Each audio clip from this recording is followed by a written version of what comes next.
The following program may contain coarse language, violence, nudity, mature subject matter, or scenes which may not be suitable for all viewers. Viewer discretion is advised.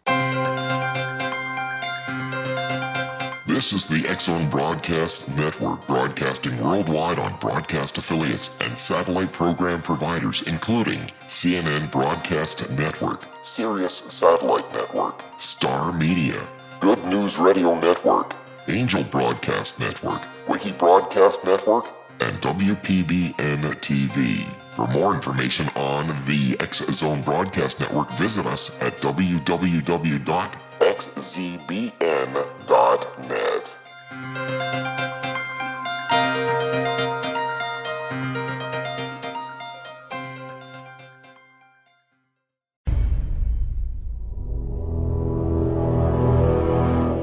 The X-Zone radio and TV show is largely an opinion talk show. All opinions, comments, or statements of fact expressed by Rob McConnell's guests are strictly their own and are not to be construed as those of the X-Zone radio and TV show or in any manner endorsed by Rob McConnell, Relmar McConnell Media Company, Talkstar Radio Network, its affiliated stations, or employees.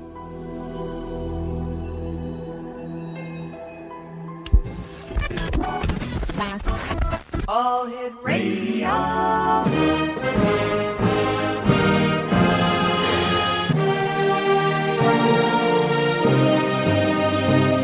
Welcome to the X-Zone, a place where fact is fiction and fiction is reality. Now, here's your host, Rob McConnell. You're so hypnotizing. Could you be the devil? Could you be an angel? Your touch magnetizing. Feels like I am floating. Leaves my body glowing. They say, be afraid. You're not like the others. Futuristic lovers. Different DNA. They don't understand you. You're from a whole nother world. A different dimension. You open my eyes, and I'm ready to go. Lead me into the light. Kiss me, infect me with your love and fill me with your poison. Take me, wanna be a victim, ready for affection. You're an alien. And welcome back, everyone. My name is Rob McConnell. This is the X-Zone. We're coming to you from our studios in Hamilton, Ontario, Canada. Worldwide toll-free, 1-800-610-7035. Email xzone@xzoneradiotv.com. On MSN Messenger, xzoneradiotv@hotmail.com. And our website, www.xzoneradiotv.com. A couple of things before we get to my special guest this hour, a good friend, Philip Coppens. We do have now the X-Zone 2012 site that is open. We are posting all the newspaper articles that we can find from around the world at www.xzone2012.com. Plus, we have a new UFO reporting site up at www.xzonenews.com. Starting in March, the X-Zone radio show and X-Zone TV show will be broadcast live on Working Star Network. We will be broadcasting simulcast radio and television starting in March. We're totally excited about that, especially when we'll be giving you first-hand reports from our investigation trip down to South America. We're taking 10 days. We're going down to South America. We're going to be checking out not only Mexico, but surrounding countries to see what they know or what their legends or what their folklore or their history talk and tell about December the 21st, 2012. My guest this hour, Exonation, as I said, is Philip Coppens, and we've had the pleasure of having Philip on the show a number of times. It's always great talking to him. He's an author, investigative journalist, ranging the world of politics to ancient history and mystery. Now, he co-hosts the Spirit Revolution radio show with his wife, Kathleen McGowan, and is a frequent contributor to Nexus Magazine, a great magazine, I might add at that, and Atlas Rising Magazine, another super magazine. Since 1995, he has lectured extensively and has appeared in a number of television and DVD documentaries, including Ancient Aliens, a series, and that's on the History Channel. He is the author of The Stone Puzzle of Rosslyn Chapel, The Canopus Revelation, and Land of the Gods, The New Pyramid Age, Servants of the Grail, the ebook 2012, Science or Fiction, Killing Kennedy, and The Ancient Alien Question. And Philip's website is www.philipcoppens.com. That's PHILIPCOPPENS.com. And Philip, welcome back to the X Zone. Thanks for having me on, Rob. It's always great talking to you. 2012 is a big topic these days. Philip, what is your take on December the 21st, 2012? Is it the end of the world? It is not the end of the world, but it's definitely an interesting day. It's obviously a day which has been singled out by the ancient Mayans, and I'm very glad to see that actually portions of the Mexican government are coming to terms with this reality. For a very long period of time, it was as if this was just something which was going to live within the Mayan heartland and, the New Age community. But it really is nice to see that Mexican, Guatemalan governments are beginning to endorse the Mayan people. And, my viewpoint is precisely that of the Mayans. It was... it's the long count calendar. It began in 3114, and it got divided into subdivisions of roughly 500 years. At each of these points in time, various rituals were performed, quite often in Chichen Itza, and it is the expectation that these same rituals are going to be done by Mayan people, hopefully in Chichen Itza or elsewhere.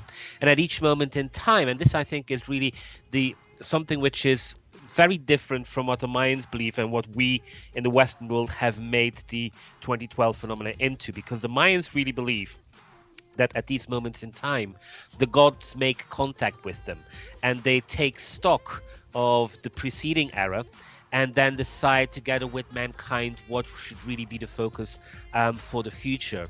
And it is said that we live in the fourth sun, which started in 3114 BC, and that all of this 5,000 years of which we have been living in was specifically to do with Philip, spirituality. I hate to do this. We've got to take a 2-minute commercial break. We'll be right back. My name is Rob McConnell. This is the X Zone. Philip and I return.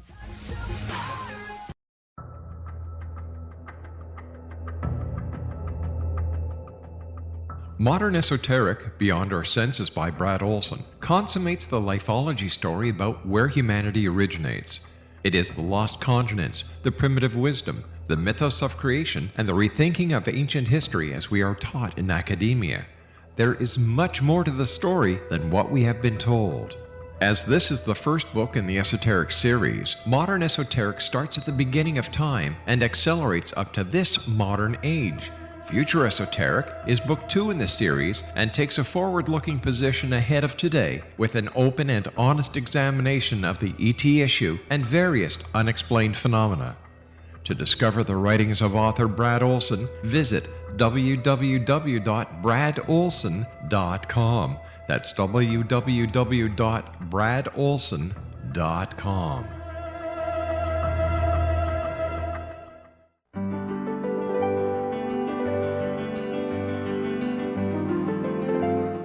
Named one of the world's greatest psychics, Elizabeth Joyce is now giving readings worldwide via Skype. Elizabeth Joyce is recognized for her clairvoyant ability to help find missing persons, her analysis of dreams, past life regression work, mediumship, and her accurate predictions. Elizabeth has been a frequent guest on the X Zone radio show with yours truly, Rob McConnell, now for several years. For an appointment with Elizabeth Joyce, call 201-934-8986 or Skype at elizabeth.joyce. And for more information, you can always visit Elizabeth Joyce online at www.new-visions.com.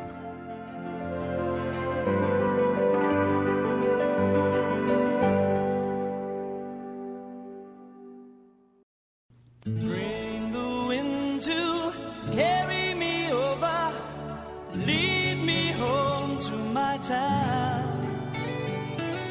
Tell me when that breeze is blowing, taking me home to my town.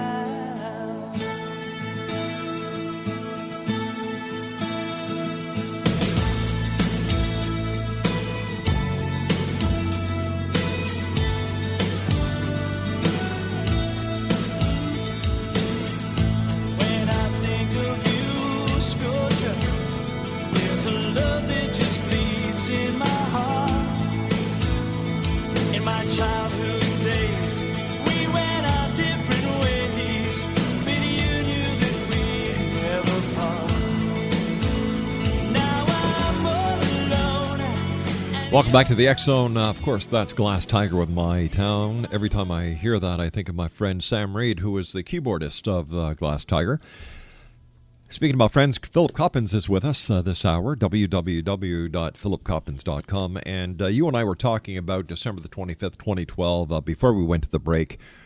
And it seems that the Mayan people are finally regaining the notice for the great accomplishments that were stifled, taken away from them for so long, Philip. Absolutely, they are, quickly regaining control. When we're looking at the 1980s, the Mayan people were slaughtered. Yes. 200,000 people were killed in Central America, basically through NAFTA agreements, which the United States government basically signed off on and allowed the extremist regimes of Central America to basically commit genocide. And it's something which has really been ill-reported in the Western media, obviously because of the fact that the West was very much involved. Since that period of time, however, the Mayans really have become more and more prominent. A Mayan leader, a woman at that, actually finished third in the Guatemalan presidential elections, I think roughly 12 to 18 months ago. And simply the fact that a Mayan person finished third is something which a few years ago would have simply been impossible. Things like radio stations, which were at one point created to basically put propaganda out to destroy the Mayans and their belief systems, have now been overturned and have become radio stations which are airing the Mayan point of view. So much is happening, and there are people who are actually speaking of a Mayan renaissance, and this is something which is, I think, extraordinary to see, and it is really against this backdrop that I think we need to begin to look at the 2012 phenomena. For a very long period of time, people in the West have been using the 2012 phenomenon as if there is not a single descendant of the Mayans alive, and there are hundreds of thousands of them living specifically in parts of Mexico or Guatemala and various other Central American countries. And now they are finally beginning to get a voice, and I hope that when it comes to December 21st, 2012, which is 11 months away, that really we are in a situation whereby we are, looking at events happening within the Mayan heartland, whereby the Mayans are featured centrally. And when that happens, there will be no messages of doom and gloom, but it will be, I think, quite a spiritual and quite an interesting experience. Over the many years doing this show, we've talked a lot of times about extraterrestrials, aliens, and here it is 20 years later, and I was going through my guest list the other night, and you know what, Philip? Nothing has changed in 20 years when it comes to the extraterrestrial question. I think that might be perceived as such, and to some extent, you're right. The things which have changed are this. I think that right now, with the popularity of the Ancient Alien television series on the History Channel, right now I'm taping together with so many other people season 4.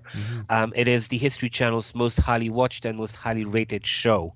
It is to some extent a sensation, because at the end of each episode worldwide, approximately 100 million people will have watched an episode of Ancient Aliens. But no disrespect meant to you or the great people at History Channel, because over the years I've worked with them as well. But if all these people are watching, and this is season 4, how come nobody has come forward yet, Philip, with that all-conclusive proof that aliens are real and just not a figment of the imagination as gods of the old, because people needed something to relate to in the world that they existed in? How do we know that they're real? Here we are all these years later, no proof. Well, I mean, this is an issue which I address in my book, The Ancient Alien Question, and I show that in the last 20 years, the proponents of ancient alien visitation have progressed it to a point that it now really needs to be a cooperative effort with science, because some of these things, for example, the dropper, Yeah. The dropper is the story of how in Tibet a spaceship might have crashed thousands of years ago, and the descendants might still be out there. They might have interbred with the local population. Well, we know right now that there is a tribe who claims to be descendants of these people. They're still in existence.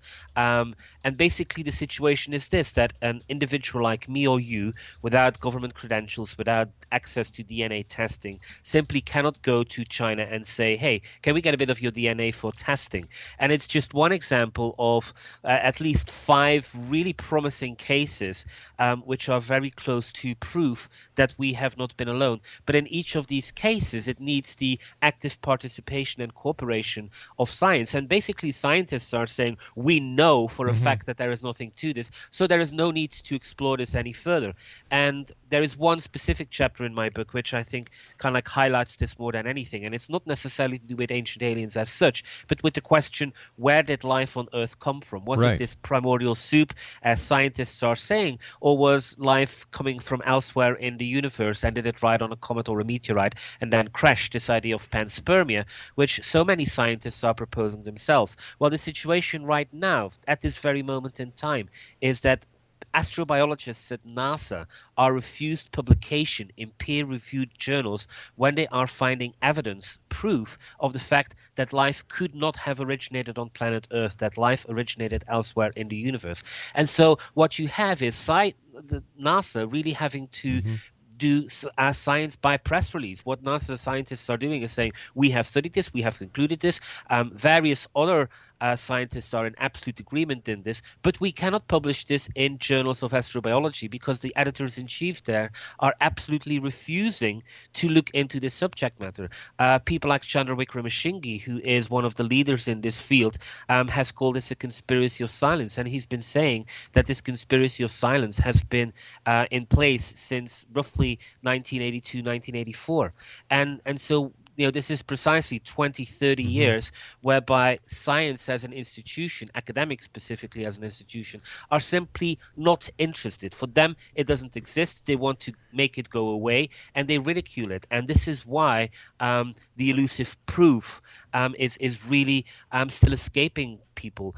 But at the same time, it is clear that people, and I think this is kind of like the evidence of Ancient Aliens, a TV series, it is that people are becoming aware of this. It is the fact that after being lied to by politicians and being led down a dire path by the financial industry, people are waking up to the fact that science quite often is about dogma and not so much about exploration anymore. And so what I think we're going to see in the next 5 to 10, if not 15 years, is this idea that definitely, there are certain things wrong with science, and that we're hopefully going to push science into saying, well, we don't care that you're not interested in this. We pay you taxes. We pay your bills. You really need to start looking into this. All right, let me ask you the question then, Philip.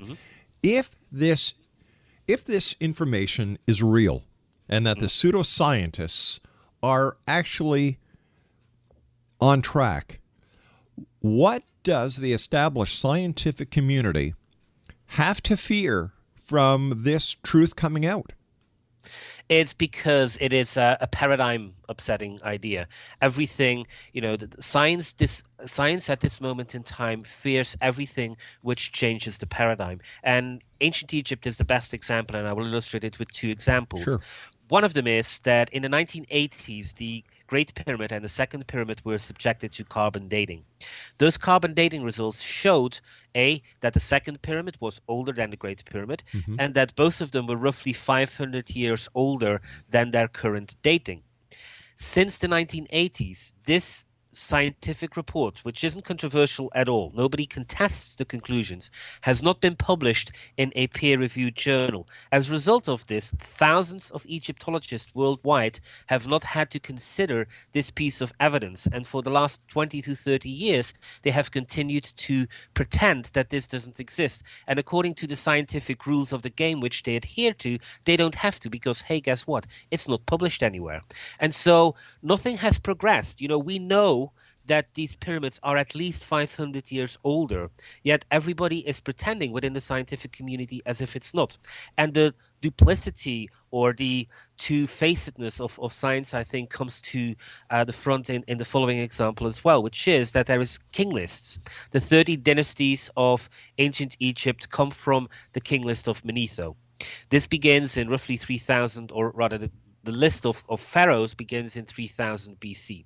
And Egyptologists adhere to this religiously. They say this is correct. This is really the entire chronology of Egypt, which has been based on this. While Manetho himself puts a period of 25,000 years before that. And he says that in origin, Egypt was ruled by the gods like Isis, Osiris, and various other beings, that for a period of time, roughly 6,000 years, there was a rule of the followers of Horus, kind of demigods, and that afterwards it was the rule of the pharaohs. So when you go to a scientist and you say, well, you swear by this king list that, the king list of the pharaohs is completely accurate. So what is your opinion about what else Manetho is saying, specifically that the gods once ruled ancient Egypt and this 25,000 years ago? They say, well, clearly Manetho invented this because we all know that there are no gods and we all know that there are no followers of Horus. And it's something which we let them get away with, and they get away with because they really are in charge of the game. If we are to enter this kind of reasoning in a court of law, they couldn't use this. Manetho's king list would be identified as a piece of evidence, and they would have to argue every bit of evidence, every part of it. And so this kind of like, well, this is nonsense, but this is absolutely true, they get away with time and time again. And I think, largely to shows like Ancient Aliens and so much out there, else which is out there, I'm beginning to hope that people are growing up to this and are shortly not going to get away. All right, stand by, Philip. You and I have to take our news break at the bottom of the hour. Philip Coppens is our guest this hour, Exxon Nation. www.philipcoppens.com. My name is Rob McConnell. This is the X-Zone. You can always send an email to xzoneradiotv.com. The X-Zone, a place where people dare to believe and dare to be heard Monday through Friday from 10 p.m. Eastern until 6 a.m. Eastern, right here on the Talkstar Radio Network, X-Zone Broadcast Network, and our affiliates worldwide. Winding your way down on Baker Street, lighting your head and day.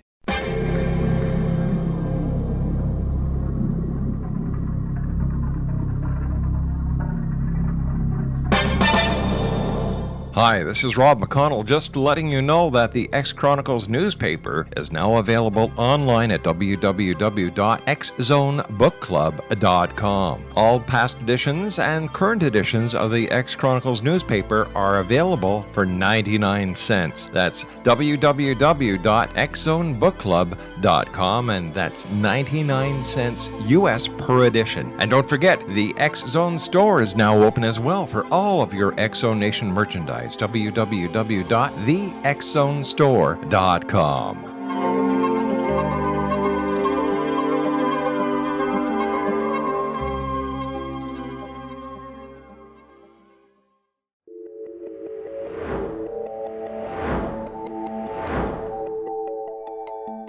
Do you have a dis-ease that you would like to alleviate through a natural means? Have you been contacted by angels, ghosts, or even extraterrestrials and want to validate these experiences? Or would you simply like to speak with someone who can help you find your life's purpose? I'm Dr. Joseph Mara, and I'm offering my services free of charge for first-time clients contacting me during the month of April.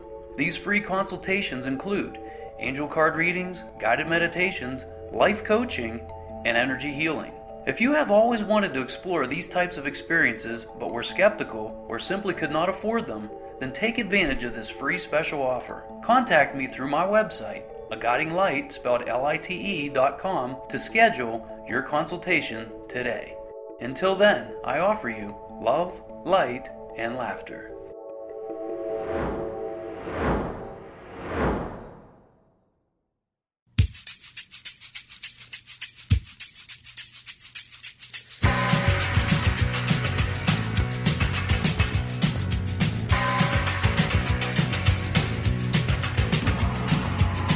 All the old paintings on the tomb, they do the sand dance, don't you know? If they move too quick, they're falling down like a domino. All the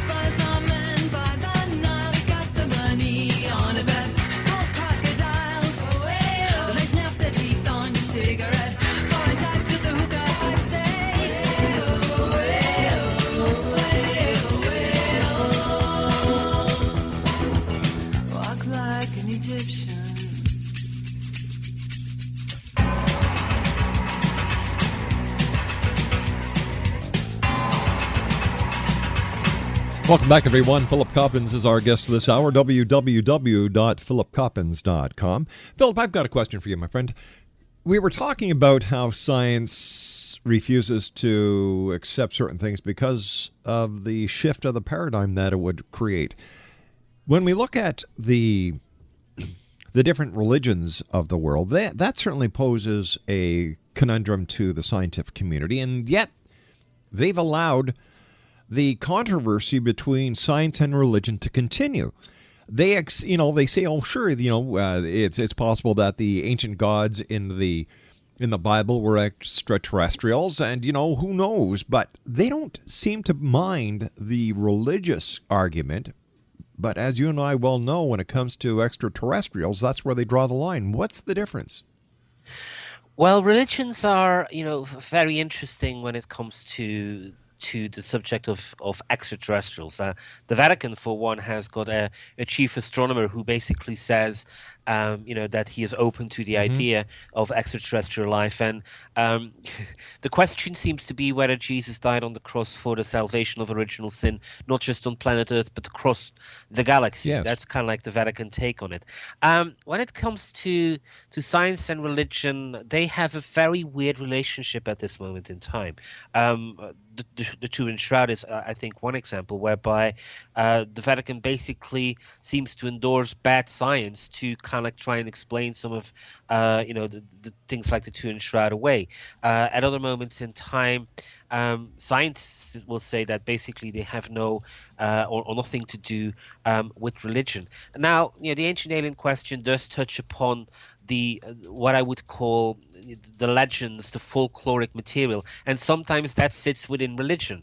In the case of the Bible, when legends and stories like this are written down, and they become incorporated into a religious text where people try to get morality from or a religious doctrine from, the two overlap. But there's also things like material from Greek mythology, whereby really at this moment in time there is no active Greek religion, so there's really nobody touching upon it.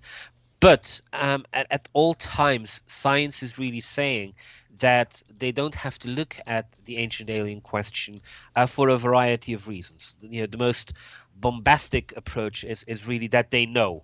They know, and they have known for decades, that there is no truth to this whatsoever. And this is a very grandiose statement which they like to make, not just about the ancient alien question, but about so many other things. On things like the near-death experience, they actually say that it's a hands-off policy. They feel that life after death is not something which science should look at. They feel that this is just a bailiwick of religion. And I completely disagree with this, because science should be about the exploration.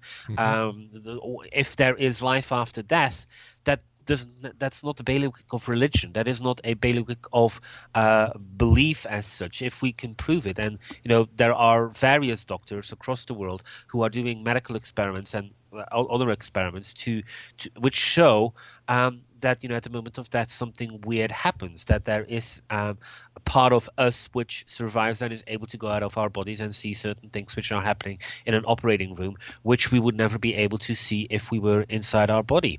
And all of these things really sketch a very complex, sometimes standoff, sometimes harmonious way through science and religion. And the ancient alien question really is kind of like on that threshold. Sometimes it sits firmly within the borders of science, and sometimes it sits within the borders of religion. And at all times, it really is that very few people dare to go there. Since I wrote the book appeared in November 15, but it was finished in late May.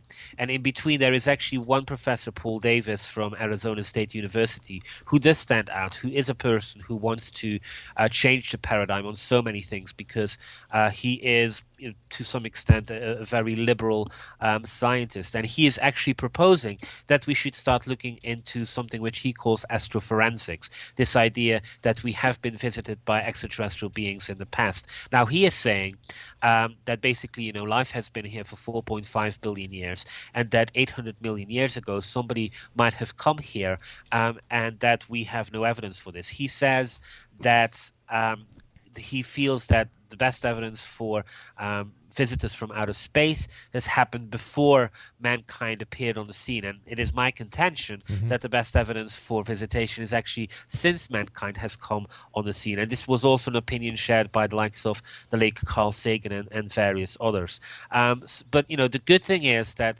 after Carl Sagan died more than a decade ago now, almost 20 years ago, actually, there is finally somebody else out there from within the scientific community who is trying to get this debatable, and the future will tell how successful he is. Right now, the only success he's had is that he's been able to publish this report within a journal he is the editor of himself, and we will see whether over the next few months or years some of his colleagues are going to take him up on the invitation, or whether they are going to pretend that it never happened.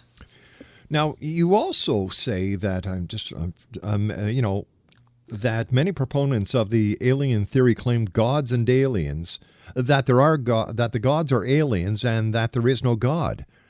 How does this fit in with the religious side of the debate? Well, I think what happened was this. The ancient alien subject became extremely popular at the beginning of the 1970s. Sure, Eric von Däniken was a big one. Absolutely. And it was an approach which was taken, which was this. The Bible is literal, but it's not about God, it's about extraterrestrial beings. And so it was this weird, the fundamentalists are right, but they have got it wrong at the same time. And I don't think that's the approach to take. The existence of God with a big G is independent of the existence of gods with small g's. And actually, when you start to dig into very detailed material, specifically ancient Egypt and some other big civilizations, including the Mayans, what you're beginning to see is that these beings were declared to be gods because they were superhuman, because they were somehow seen as the assistant or the initiator into God with the big G. They told us about God with the big G. And it is really, I think, a sign of the times of the early 1970s that it was interpreted in a very materialistic way. I think we should get away from that. There is space enough, and the evidence suggests as such as well, for gods with a small g and God with big G to coexist. All right, taking into consideration the the amount of work that is being done into the ancient aspect of extraterrestrials, and the search for the proof and the search for the truth. How much true investigation is actually being done to prove the present existence of extraterrestrials? Well, from a kind of government perspective, specifically NASA, actually quite a lot and yet so little.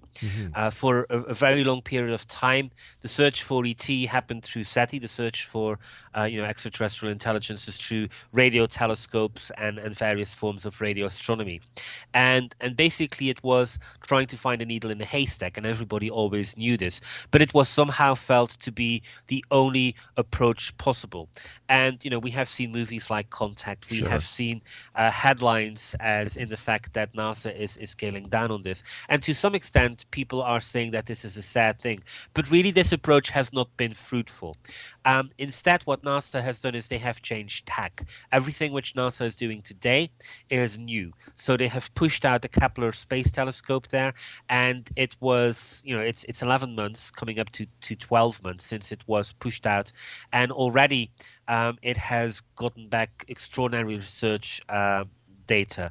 It has identified 72 potential planets out there which might be home to Earth-like environments, and the headlines come in on an almost monthly basis, suggesting that we are soon going to be able to find a twin planet to Earth somewhere out there. Popular Science, in its October issue, went with a headline which was basically an index of where NASA and also the Russians and various other nations are in the search for extraterrestrial intelligence through these new means. And basically, everybody is convinced of two things. One, life is a cosmic imperative in the sense that the universe is created or seeded or prepared for life to be pretty much everywhere throughout the universe. And as a result of that, the scientists are convinced that they are going to find proof of this extraterrestrial life somewhere in the universe within the next 10 to 15, 20 years at most. And judging from the speed at which they're going about doing these things right now, I would actually say that it might be less than 10 years. But are they sure? Are the scientists sure they're actually looking for the right type of life? How do we know that life on other planets is carbon-based? We're looking for carbon-based, but what if life on other planets are not carbon-based units? We could be missing the boat completely. Well, I mean, the big change here from within NASA is that they have identified that what they should be looking for is DNA-based life. Basically, they have done experiments within interstellar space recreated in laboratories. The likes of Lou Alamandolo have basically shown that if you do this, interstellar space will create the building blocks of DNA. The only thing it then takes is a piece of rock and it'll transport itself throughout the galaxy. And this is really something which NASA has been focusing on for the last 10 years. And so DNA to them is the key to everything. But what happens, Philip? What happens once again? Like, we don't know everything. To think that our scientists are the know-it-all and above all of everything is very ludicrous in my opinion. They're humans. How do we know that they're even on the right track? Well, because at this moment in time, with the DNA approach of which astrobiology is taking, really so much is being discovered at this moment in time about the origins of life on our own planet, about the fact that DNA appears everywhere in the universe spontaneously. Now, does that mean that DNA is going to be the only kind of life out there in the universe? That's a big question mark, and that might be a century, if not 1,000 years from now, before we are going to able to be answering this question. But right now, it's all about finding life out there, and it's about getting the best chances. And the best approach of finding life out there is by the approach which they're taking right now, which is looking for DNA-based life, which means looking for environments where DNA can thrive. And that is basically where the Kepler telescopes comes in. But again, is this an all-encompassing approach? No. But isn't DNA, up until now, only believed to exist in carbon-based units? Absolutely. So once again, I go back to my argument. What happens if life elsewhere in the universe is silicone-based? We'll miss it. At that moment in time, well, I mean, this is the thing. Could there be silicone-based life out there in the universe? The answer is yes, and everything is possible. But right now, what they have focused on is basically the notion that DNA, is going to exist throughout the galaxy, because interstellar space, which is pretty much everything in the galaxy out there, is made up out of, DNA. And so for life to be found elsewhere in the universe, the biggest chances of that being found out is through, looking for the conditions through where DNA-based life is going to be at. At the same time, what is also happening is that there's a radical reinterpretation of Mars material. Even the people like Gilbert Levin, who in 1976 said that the Viking space probe, didn't identify evidence of life on Mars. He has now actually said that he has revisited this data from 1976, and he is now quite convinced that actually he was wrong by saying that there was no life on Mars. And so all of a sudden, Mars as another harbor of water, another harbor of life is once again coming into the scope of NASA.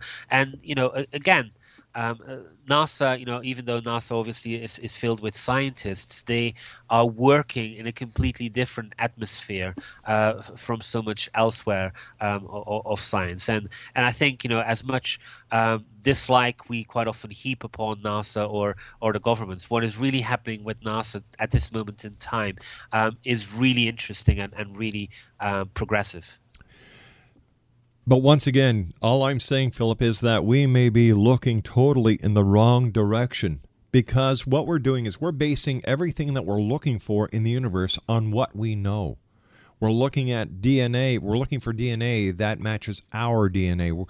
This is where SETI went wrong, because they're looking for signals that we recognize. They weren't looking for signals that were not recognizable.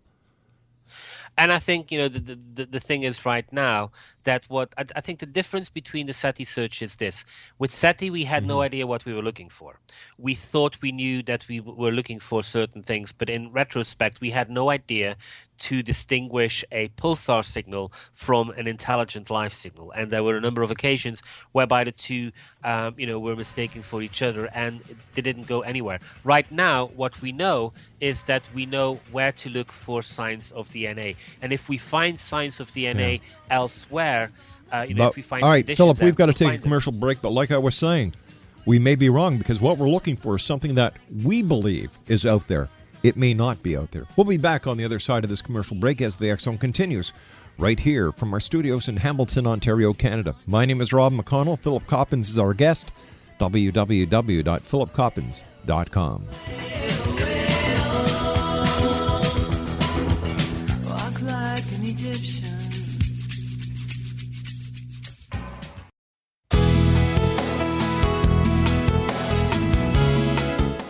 With each new extreme weather event or terrorist act, it becomes increasingly obvious that we live in uncertain and challenging times. We all buy car insurance. Why not collapse and catastrophe insurance?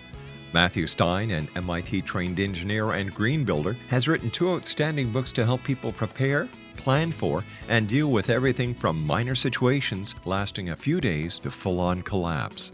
Matt's first book, When Technology Fails, is a manual for self-reliance, sustainable living, and surviving the long emergency. This massive book covers the gamut from first aid and emergency preparedness to alternative healing, renewable energy, primitive living skills, and 18th century technologies that could be critical to your comfort and survival in a long-lasting crisis.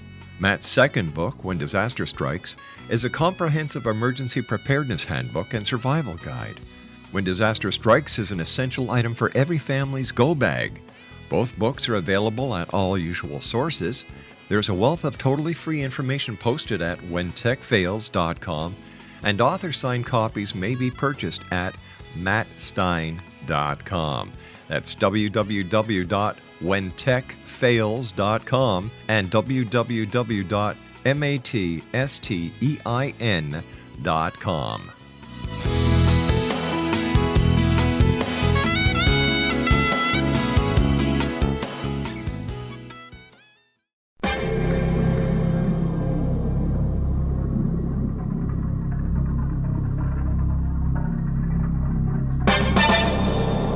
Hi, this is Rob McConnell, just letting you know that the X Chronicles newspaper is now available online at www.xzonebookclub.com. All past editions and current editions of the X Chronicles newspaper are available for 99 cents. That's www.xzonebookclub.com, and that's 99 cents US per edition. And don't forget, the X Zone store is now open as well for all of your X Zone Nation merchandise. www.thexzonestore.com.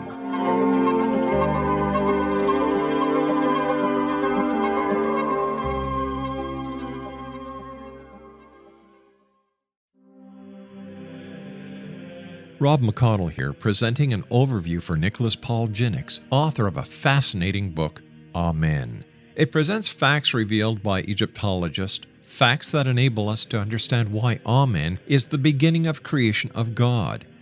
It provides recommendations for religious leaders of the major religions to unify their beliefs and teach the Word of God. Love one another. Amen informs people how mankind conceived God. It was the Egyptians that developed the concepts of a soul, a hereafter, and Son of God. And finally, after the worship of many gods, they conceived the belief in one universal God, the maker of all there is. For more information, visit www.futureofgodamen.com. That's www.futureofgodamen.com. philipcoppens.com.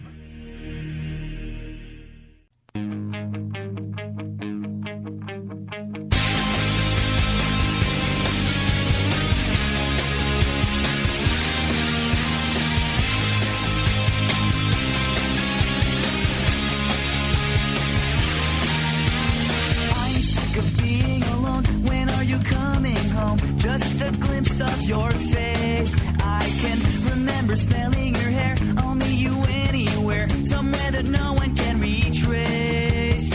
Somewhere where no one will know our faces. She has two arms to hold me and four legs to wrap around me. She's not your typical girlfriend. She's my alien.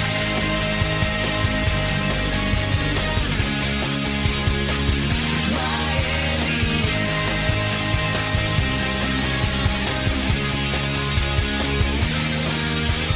She knows when something is wrong, when something doesn't belong. She can read in my mind, and she can be assured that with me. Philip Coppens is our special guest, and Philip, it's always such a great pleasure talking to you. Philip's website is www.philipcoppens.com.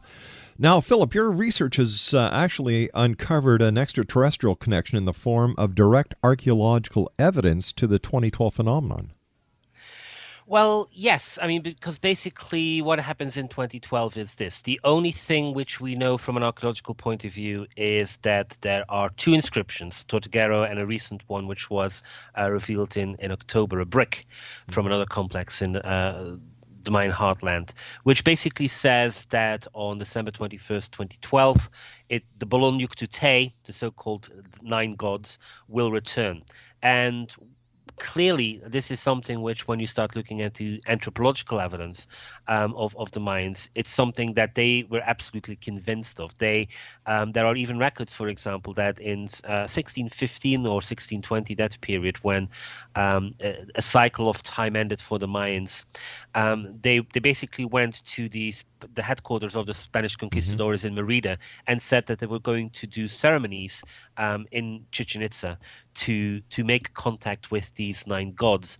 And so whether this is a physical return of an extraterrestrial deity, or whether it is more what I would call a spiritual contact with a deity, to some extent that is secondary. What the Mayans are absolutely convinced about is that 2012 is all about making contact with these non-human intelligences. Hypothetically, December 21st, 2012 comes and goes. December 23rd, 2012 comes and goes. Nothing changes. What happens? What happens to those people within the pseudosciences who have been talking about the changes that the galactic alignment are going to bring, the return of the gods, as talked about by the Mayans? How much of a damage, and what kind of damage control will there be needed before anybody takes ufology or any pseudoscience seriously in the future? Well, to a large extent, it's not that bad. The industry of YK2 recovered very quickly from the non-existence of the YK2 bug. But I think the central message is this: we are focusing way too much on December 21st as such. The Mayans themselves have always said that the period 20 years before and 20 years after are very interesting times to live in. And let's go back to the world of 1993 and see All right, how Philip, much has changed. we've got 30 seconds. So, look at the world of 1993 and see how much has changed. And I think, the prophecy of the Mayans that we live in interesting times are absolutely true. We have become a global village. And I think that is really the message of 2012. We are a global village. Whoa. That kind of came on loud. Philip, I want to thank you so much for joining us. Always a great pleasure. We'll have to have you back on in the near future to continue this very interesting conversation. Exonation, Philip Coppens has been my guest this hour. www.philipcoppens.com. I'll be back on the other side of this commercial break with the news at 6.5 minutes past the hour as the X Zone continues with yours truly, Rob McConnell, from where? Right here, our studios in Hamilton, Ontario, Canada. I'll be back on the other side. Don't go away.